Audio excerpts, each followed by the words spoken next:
अस्सलामु अलैकुम वरहमतुल्लाहि वबरकातुहू। बिस्मिल्लाहिर्रहमानिर्रहीम।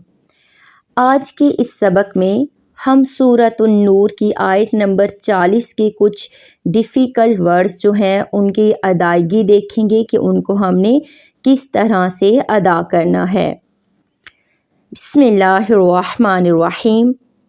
औ का ज़ुलुमातिन फ़ी बहरिल लाम पर तशदीद है, हम लाम को ज़ाहिर करके पढ़ेंगे। फ़ी बहरिल लुज्जी,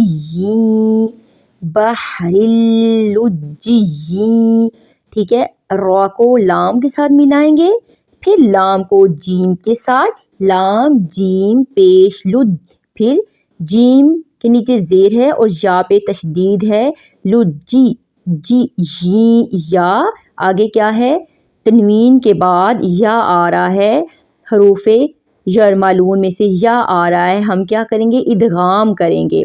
या को आगे या के साथ मिलाते हुए हम इदगाम करेंगे।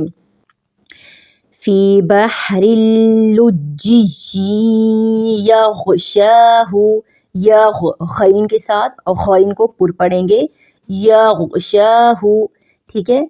औ का ज़ुलुमातिन फ़ी बहरिल लुज्जी यग़शाहु, ठीक है। इसको हमने बहुत ही एहतियात से, ध्यान से देखकर पढ़ना है।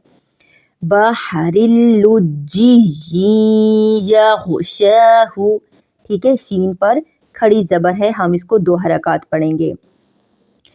ये इस आयत के जो अल्फाज थे ये थोड़े से मुश्किल थे, जिनको हम ध्यान नहीं देते और जल्दी से इसको हम गलत पढ़ देते हैं, तो इनको हमने ध्यान से देख कर पढ़ना है। एक बार फिर रिपीट कर देती हूँ। फ़ी बहरिल लुज्जी यग़शाहु। इसके साथ ही इजाज़त दीजिए, हम अगले सबक में कोई और मुश्किल लफ्ज़ लेकर उसको पढ़ने का तरीका सीखेंगे। तब तक के लिए दुआओं में याद रखें। अल्लाह हाफ़िज़।